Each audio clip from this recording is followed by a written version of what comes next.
आज हम idea India का में हिंदुस्तान के हुनरमंदों के कमाल के आइडियाज़ को आपके सामने रखेंगे। एक कमाल का ऐप जो स्कूल स्टाफ का सच बताएगा और साथ ही साथ हमारे इस शो में हम कुछ ऐसे हुनरमंदों से आपको मिलवाएंगे जिनके आइडियाज़ को अगर अमली जामा पहनाया जाए तो वाकई में ये आइडियाज़ कमाल के हो सकते हैं। देश के यूनिक आइडियाज़ जो होते हैं युवाओं को, उन्हें अपने इस कार्यक्रम में हम जगह देते हैं। शुरुआत बाइक के स्मार्ट स्टैंड से करते हैं। अक्सर बाइक का साइड स्टैंड हादसे की वजह बनता है। बाइक चलाने से पहले साइड स्टैंड ऊपर करना कई बार लोग भूल जाते हैं या फिर वो लूज हो जाता है तो कई बड़े हादसे हो जाते हैं। लेकिन यूपी के एक युवा ने अब एक ऐसा सिस्टम तैयार किया है जिसमें स्टैंड को ऊपर किए बिना बाइक स्टार्ट होगी ही नहीं, यानी आप भूल ही नहीं सकते।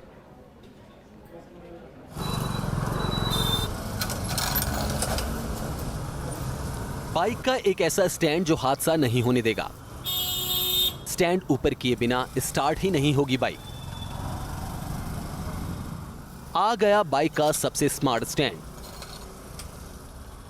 यूपी के सुल्तानपुर के रहने वाले राधेश्याम का दावा है कि उन्होंने ऐसा स्मार्ट बाइक स्टैंड तैयार किया है जो हादसे रोकने में मददगार साबित होगा। बाइक चलाने वाले बहुत से लोग बाइक स्टार्ट करने के बाद अपना साइड स्टैंड ऊपर करना भूल जाते हैं और अक्सर ये बड़ी दुर्घटना की वजह भी बनता है। सुल्तानपुर के रहने वाले राधेश्याम पांडे ने अब एक ऐसी डिवाइस बनाई है कि अगर आपका स्टैंड नीचे रहेगा, आप उसे ऊपर नहीं करेंगे तो आपकी बाइक स्टार्ट नहीं होगी।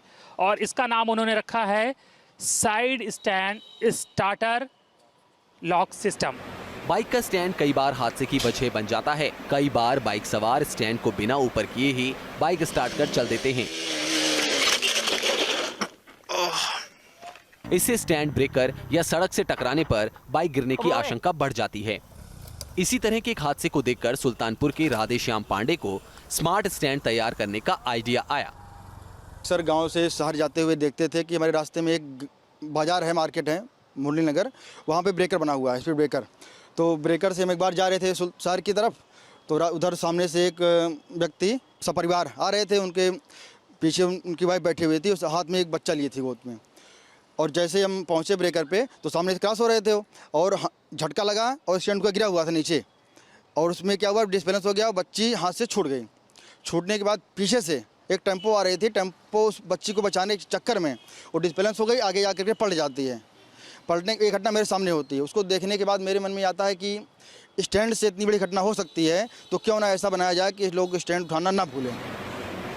राधेश्याम का दावा है कि स्टैंड की वजह से हुए हादसे को देखकर उन्होंने इसका समाधान निकालने की ठानी।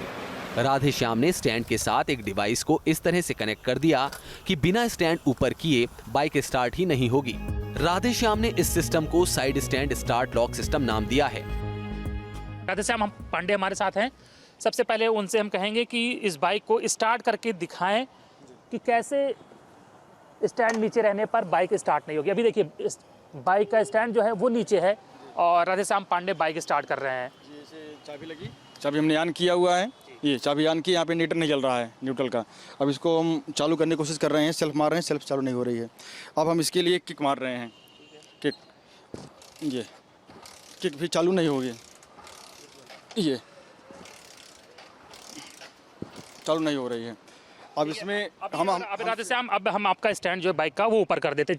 ये राधेश्याम की बाइक का स्टैंड है, ये हमने ऊपर कर दिया। अब आप सेल्फ से स्टार्ट करिए। बिल्कुल, ये सर, ये चालू हो गई है सर। सेल्फ मारने से भी चालू हो गई है और हम इसे अब किक से भी चालू कर सकते हैं। ये अब किक से भी। इससे क्या होता है कि अक्सर लोग साइड स्टैंड उठाना भूल जाते हैं और भूलने के बाद आगे जैसे बढ़ते हैं, आगे ब्रेकर आ गया या बाएं लेफ्ट मुड़ना है उनको, ऐसी कंडीशन में स्टैंड जमीन से लड़ने पर दुर्घटना होने की पूर्ण संभावना रहती है। भारत में बहुत से एक्सीडेंट हुए भी हैं इससे। अब सवाल उठता है कि जो स्टैंड बाइक को सिर्फ खड़े रहने में सहारा देने के लिए होता है, उससे बाइक स्टार्ट होने का क्या कनेक्शन है? आखिर राधेश्याम ने बाइक में ऐसी क्या व्यवस्था की है, इसको ऊपर किए बिना बाइक स्टार्ट ही नहीं होती? इसका जवाब भी राधेश्याम से सुनिए। ये डिवाइस जो है स्टैंड के पास लगाया गया है और स्टार्टर लॉक जो सिस्टम होता है, जो वायरिंग होती है कंपनियों की, उसमें फेरबदल करके और इस डिवाइस के माध्यम से इस स्टार्टर सिस्टम को लॉक कर दिया जाता है, डिस्कनेक्ट कर दिया जाता है, जिससे स्टार्ट लॉक गाड़ी चालू नहीं हो पाती है। और चालू नहीं हो पाई तो आप स्टैंड उठाना जो भूल जाते हैं लोग, अक्सर भूल जाते हैं, बिना उठाए आगे बढ़ने की कोशिश करेंगे तो नहीं हो पाएगा। राधेश्याम के मुताबिक उन्होंने स्टैंड के साथ एक डिवाइस जोड़ी है जिसका कनेक्शन स्टार्टर स्विच से है। जब स्टैंड लगा रहता है तो स्टार्ट स्विच लॉक हो जाता है और बाइक स्टार्ट नहीं होती। जो स्टैंड है वो एक डिवाइस के संपर्क में है, यहाँ टच होती है तो बाइक स्टार्ट नहीं होगी। तो ये आपने डिवाइस जो लगाई है, इसका एक वायर भी आपने दिया हुआ है साइड से, ये वायर है, ये आप देख सकते हैं कि इस डिवाइस के साथ वायर लगा हुआ है और ये ऊपर जाकर कहीं इंजन में मिल रहा है। तो ये वायर जो है कहाँ मिल रहा है, इंजन में जाके? जी, स्टार्टर सिस्टम जो वायर होता है उस जहाँ जाके डिस्कनेक्ट करता है इसको, और जब ये ऊपर हो जाता है डिस्कनेक्ट हो जाता है, और जब नीचे गिरता है डिस्कनेक्ट हो जाता है ये सिस्टम।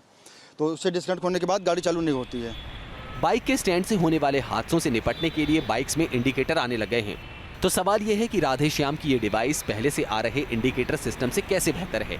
हमने इसी सवाल का जवाब राधे श्याम से जानना चाहा। क्योंकि आपको ये बनाने की ज़रूरत क्यों महसूस हुई? क्योंकि मेरी पास भी बाइक है, उसमें भी ये सुविधा है कि अगर मैं साइड स्टैंड नहीं उठाता हूँ तो एक यहाँ पर इंडिकेटर रहता है, एक लाइट जलती रहती है जिससे पता चल जाता है कि स्टैंड मेरा उठा नहीं है। तो आपने फिर ये अलग से क्यों बनाया जब पहले से ये इंडिकेटर मौजूद था? तो जी, इंडिकेटर में ऐसा होता है कि अक्सर लोग भूल जाते हैं, जैसे धूप अधिक है या कहीं खड़ी हुई गाड़ी तो जल्दीबाजी में लोग इंडिकेटर चलता रहता है और तब भी आगे बढ़ जाते हैं। स्टैंड भूलने की पूर्ण संभावना उसमें है। इसमें है कि अगर स्टैंड आपका गिरा रहेगा तो भूलने की कोई संभावना नहीं है, गाड़ी चालू ही नहीं होगी। और आपको अगर आगे बढ़ना है और सेफ बढ़ना है तो इसमें आपको स्टैंड उठाना ही पड़ेगा। राधे श्याम का दावा है कि उन्होंने अपनी इस डिवाइस का पेटेंट करा लिया है। अब वो बाइक बनाने वाली कंपनियों के साथ मिलकर सभी बाइक्स में ऐसा सिस्टम लागू कराने की कोशिश में लगे हैं। लखनऊ से अनिल यादव के साथ टीम न्यूज़ नेशन। स्कूलों में बच्चों के साथ हो रहे अपराध के मामले इन दिनों अभिभावकों की चिंता बढ़ा रहे हैं। ऐसे में पेरेंट्स को समझ नहीं आता कि वो कैसे स्कूल स्टाफ पर भरोसा करें। अब बेंगलुरु की एक मां ने एक ऐसा ऐप बनाया है जिसमें स्कूल में काम करने वाले कर्मचारियों का पूरा रिकॉर्ड मौजूद रहेगा। Bad handwriting, children, be careful about your writing.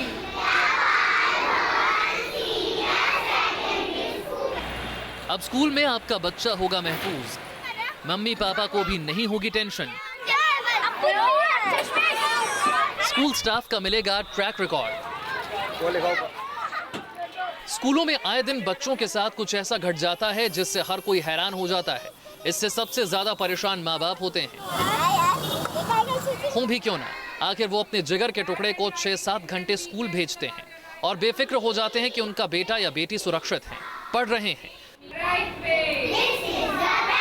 लेकिन पिछले दिनों गुड़गांव में हुई एक घटना से पूरा देश स्तब्ध रह गया, जिसने स्कूल प्रशासन और अभिभावकों के बीच भरोसे की डोर को तोड़कर रख दिया। दिल्ली, मुंबई, कोलकाता या फिर बेंगलुरु, हर दिन किसी न किसी स्कूल में टीचिंग या नॉन टीचिंग स्टाफ द्वारा बच्चों के साथ बदसलूकी के मामले सामने आ रहे हैं। ऐसे में सबसे पहले सवाल उठता है स्कूल कर्मचारियों के ट्रैक रिकॉर्ड का। लेकिन ज्यादातर स्कूल्स के पास अपने कर्मचारियों का ट्रैक रिकॉर्ड नहीं होता। अब बेंगलुरु की एक महिला ने एक मोबाइल ऐप बनाया है। ये एक डिजिटल प्लेटफॉर्म है जहां पर स्कूल अपने सभी कर्मचारियों का अकाउंट बनाता है और उनकी सारी डिटेल्स उसमें सबमिट की जाती हैं।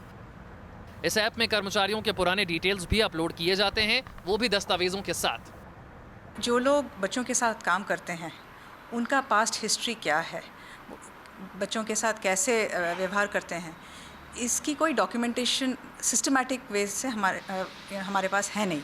हाँ, हम पुलिस वेरिफिकेशन करते हैं, बैकग्राउंड चेक्स करते हैं, but that is always retroactive. तो मुझे लगा कि ऐसा कोई सिस्टम होना चाहिए जो प्रोएक्टिवली हर स्कूल के लोग डॉक्यूमेंट करते रहें कि हर एम्प्लॉई, हर स्टाफ मेंबर का व्यवहार कैसा है और वो लोग कैसे काम करते हैं बच्चों के साथ, ताकि ये उनके लिए भी, एम्प्लॉयज़ के लिए भी एक अच्छा डॉक्यूमेंटेशन बने, एक सिस्टम बने रेफरेंसेस की जो उन्हें आगे काम आए। और also for the school community, when you are hiring somebody, आपको पता चले कि हाउ इज़ दिस पर्सन, बच्चों के साथ कैसे व्यवहार करते हैं। फिलहाल तनुका स्कूलों को मुफ्त में सब्सक्राइब कर रही हैं और अब तक उनकी मुहिम से अकेले बेंगलोर में 30 के करीब स्कूल जुड़ चुके हैं और कई स्कूल कतार में हैं। बेंगलोर से यासिर मुश्ताक के साथ टीम न्यूज़ नेशन। तो एक ऐप के जरिए सभी कर्मचारियों की डिटेल एक ही जगह मिल जाएगी। अगर स्कूल में कोई नया कर्मचारी आता है तो ऐप के जरिए उसमें डेटा अपडेट हो जाएगा और उसके बैकग्राउंड के बारे में आपको तमाम जानकारी मिल सकती है। ऐप में डेटा आखिर कैसे रखा जाएगा, इसका क्या तरीका होगा, आइए आपको इसके बारे में भी जानकारी देते हैं कि कैसे ये ऐप काम करेगा। स्टाफ योर ट्रस्ट, ये ऐप कैसे काम करती है और किस तरह से इसमें रिकॉर्ड रखा जाता है, आइए हम आपको अब दिखाते हैं। ये है मेन पेज इस ऐप का, स्टाफ योर ट्रस्ट, और यहाँ पर आप देख सकते हैं कि स्कॉलर्स इंटरनेशनल स्कूल है, उसका पूरा एड्रेस दिया है, फ़ोन नंबर दिया गया है, वेबसाइट, ईमेल एड्रेस और रजिस्ट्रेशन आईडी। यही आईडी स्कूल को दिया जाता है जिसके थ्रू वो लॉगिन कर सकते हैं। इसके बाद डिपार्टमेंट्स देख सकते हैं कि क्या क्या डिपार्टमेंट में।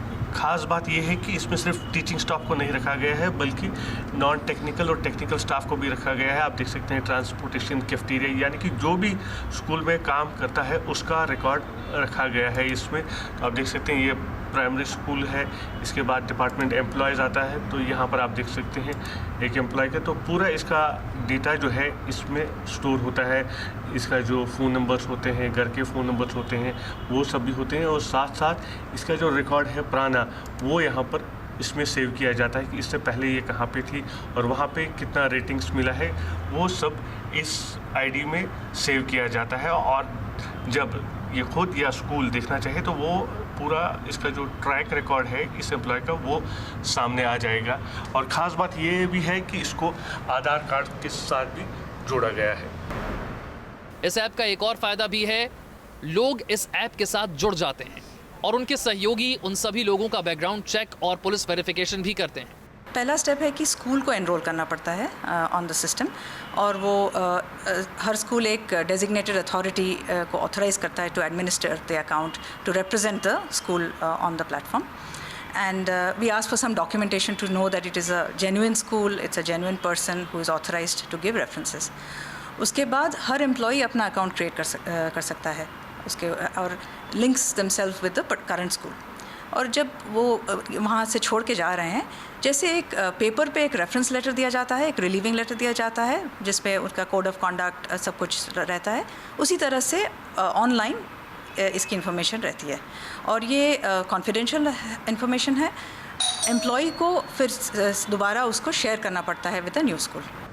तनुका एक माँ होने के साथ साथ एक सॉफ्टवेयर इंजीनियर हैं और इस ऐप को बनाने में उन्हें 2 साल का वक्त लगा। फिलहाल बेंगलुरु के 30 स्कूल इस ऐप के साथ जुड़े हैं, लेकिन तनुका दत्ता को उम्मीद है कि आने वाले दिनों में ये आंकड़ा और बढ़ जाएगा। वीडियो जर्नलिस्ट मधु के साथ यासर मुश्ताक, न्यूज़ नेशन, बेंगलुरु। एक ऐसा देसी फ्रिज जो बिना बिजली के ही काम करेगा, यानी आप बिना बिजली के ही फलों और सब्जियों को खराब होने से बचा सकते हैं। दिल्ली के एक स्कूली छात्र ने ऐसा ही कोल्ड स्टोरेज बनाने का दावा किया है। किस सिद्धांत पर करेगा ये काम और क्या है ये कमाल का आइडिया, देखिए आप भी जरा।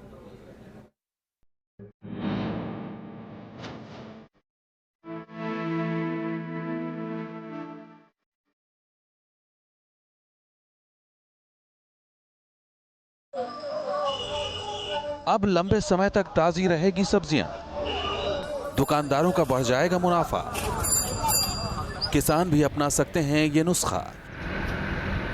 किसान अपने खेतों से सब्जियां लाकर मंडी में बेच देते हैं, फिर बिचौलियों के माध्यम से सब्जी बाजार में पहुंच जाती है, लेकिन वही सब्जी जब बिक नहीं पाती तो बासी हो जाती है, जिससे दुकानदार को घाटा तो होता ही है, कई बार ग्राहकों को भी ताजी सब्जी नहीं मिल पाती। लेकिन जिस उम्र में लड़के लड़कियों का ज्यादा ध्यान अपनी पढ़ाई या खेल की तरफ होता है, उसी उम्र में 17 साल की दीक्षिता खुल्लर ने ईंटों से एक ऐसा कोल्ड स्टोरेज बनाया है जो गर्मियों के मौसम में सब्जियों को तरोताज़ा बनाकर रखेगा। ईंटों से बने ये कोल्ड स्टोरेज, जिसको ब्रिक कोल्ड स्टोरेज का नाम दिया गया है, जिसमें सब्जियां ना ही गलेंगी ना ही सड़ेंगी।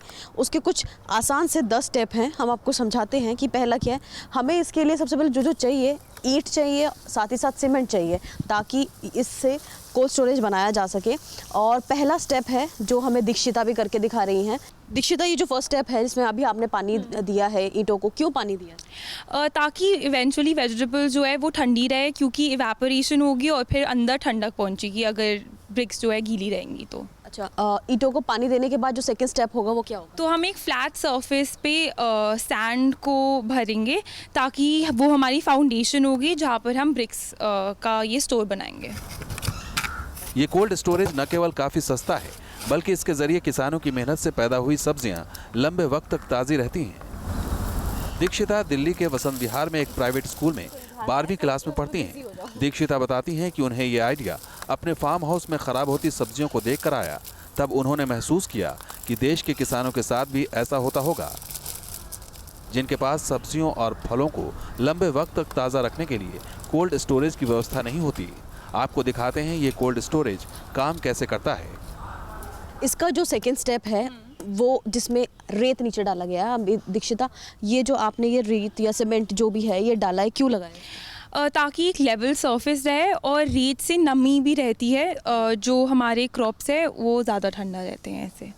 तो इसके बाद जो रेत के बाद जो थर्ड प्रोसेस होगा वो क्या होगा? वो ईंटों को बना रखना, ताकि वो हमारा जो स्टोर है उसकी आउटलाइन और बेस।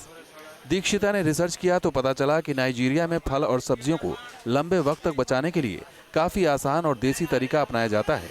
उनको ये तकनीक काफ़ी अच्छी लगी। इसके बाद उन्होंने सबसे पहले इस तकनीक का इस्तेमाल अपने फार्म हाउस की सब्जियों और फलों को लंबे वक्त तक ताज़ा रखने के लिए किया। इसके परिणाम अच्छे रहे। ईंटें लगाने से पहले इसमें 3 टोकरियां रखी गई हैं, और ये 3 टोकरियां किस लिए रखी गई हैं दीक्षिता से जानते हैं। दीक्षिता, ये ईंट जो अभी ईंट वाला आप लगाएंगे, इसको बनाएंगे, उससे पहले आपने ये 3 टोकरियां किस लिए रखी? ताकि हम अपने साइज़ के हिसाब से ये स्टोर बना पाए। मैंने 3 क्रेट के हिसाब से बनाई है, आप जितने चाहे उतने के हिसाब से बना सकते हैं। तो तकरीबन जो 3 टोकरियां हैं इसमें कितनी सब्जियां आ जाती हैं? 120 किलो, क्योंकि हम इन 3 टोकरियों के ऊपर और 3 टोकरियां रख सकते हैं, तो टोटल 6 क्रेट हो जाती हैं एंड उसमें 120 किलो सब्जियां फिट आ सकती हैं। इस तकनीक में ईंटों की 2 दीवारें बनाई जाती हैं, जिनके बीच में जगह खाली छोड़ी जाती है और उस खाली जगह पर बालू भरी होती है। इन दीवारों की ऊंचाई 3 से 4 फीट की होती है, जबकि छत को बांस की खपच्चियों से ढका जाता है। इन कैरेट में रखी करीब 125 किलो तक सब्जियां और फल 1 हफ्ते तक सुरक्षित रखे जा सकते हैं। दीक्षिता, ये जो सेकंड लाइन है ये किस लिए बनाई है? ताकि हम इन दोनों दीवारों के बीच में रेत भर पाए एंड उसको हम पानी देते रहेंगे तो अंदर पैसिव इवेपोरेशन से सब्जियां ठंडी रहती हैं। तो जो इन दोनों के बीच की जो दूरी है वो भी, हाँ, वो भी 4 उंगलियों का गैप होना चाहिए। तो हमें ये ध्यान रखना चाहिए कि जो हम इसकी दीवारें, ये लेयर्स बनाएंगे, तो अंदर की दीवार से 9 तय लंबी होनी चाहिए और जो बाहर की दीवार होती है वो 8 लेयर्स होनी चाहिए, ताकि हम अंदर वाली दीवार के ऊपर एक छत डाल पाए ऑफ बैम्बू। दीक्षिता बताती हैं कि फल और सब्जियों को अंदर ठंडा वातावरण देने के लिए हम बालू को गीला करते हैं। इसके लिए समय समय पर बालू में पानी डाला जाता है। इस तरह वाष्पीकरण के कारण अंदर का तापमान बाहर के तापमान से 10 से 15 डिग्री तक कम रहता है। साथ ही इन फलों और सब्जियों को आराम से 1 हफ्ते तक सुरक्षित रखा जा सकता है। दीक्षिता, अभी ये सब बन के तैयार हो चुका है, ये स्टोर बन के तैयार हो चुका है। उसके बाद आपने यहाँ पर बराबर में से सीमेंट डाला है और पानी डाला है, वो किस डाला है? तो जब गर्म हवा रेत के थ्रू पास करती है तो अंदर ठंडक पहुंचती है, ह्यूमिडिटी इंक्रीज होती है और टेम्परेचर 10 डिग्री सेल्सियस के अराउंड ड्रॉप कर जाता है। लॉजिक ये है कि अगर आप रेत या मिट्टी या ब्रिक अगर आप देखें, उसमें अगर आप जैसे तराई भी करते हैं उसमें ठंडक, तो वो हीट एब्जॉर्ब करके उसको इवेपोरेशन से वो कूलिंग प्रदान करता है, ठंडक प्रदान करता है। तो उसकी वजह से ये सब चीज़ें, और जूट आप एज ए फाइबर मतलब वस्त्रों के लिए भी यूज़ होता है, तो उसको वो कूल रखता है। अगर उसमें पानी का छिड़काव आप लगातार कर रहे हैं तो वो उसको ठंडक प्रदान करेगा और उसकी वजह से आपका जो भी आप रख रहे हैं, और ये पहले ज़माने में भी होता था जब हमारे पास फ्रिज नहीं रहते थे, तो हम यही ऐसे ही टाइप का, गाँव में भी अगर आप जाएंगे जहाँ पर ये मेथड्स यूज़ हो रहे हैं तो वहाँ पर भी वो लोग फ्रिज नहीं अफोर्ड कर सकते, या बहुत ही ठंडा वाला प्रदेश है तो वहाँ पर भी फ्रिज नहीं होते, तो गर्मियों में वो यही वाली सुविधा उपयोग में लाते हैं। दीक्षिता का मानना है कि ब्रिक कोल्ड स्टोर का यह तरीका न केवल पर्यावरण के अनुकूल है, बल्कि ये छोटे किसानों की आमदनी को बढ़ाने में भी काफ़ी मददगार है।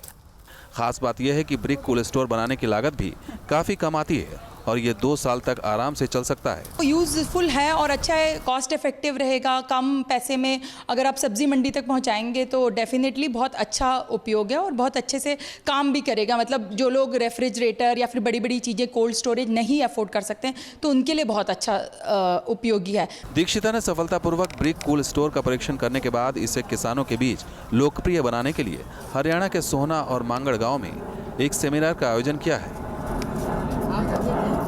साथ ही गुड़गांव की सब्जी मंडी में भी अपने आविष्कार के बारे में बताया। क्षेत्र के किसानों को ये तकनीक काफी पसंद आई, जिसके बाद कुछ किसानों ने तो उसी वक्त इसे आजमाना शुरू कर दिया। दीक्षिता अब इस तकनीक को और उन्नत करना चाहती हैं। दिल्ली से अपर्णा त्यागी के साथ टीम न्यूज़ नेशन।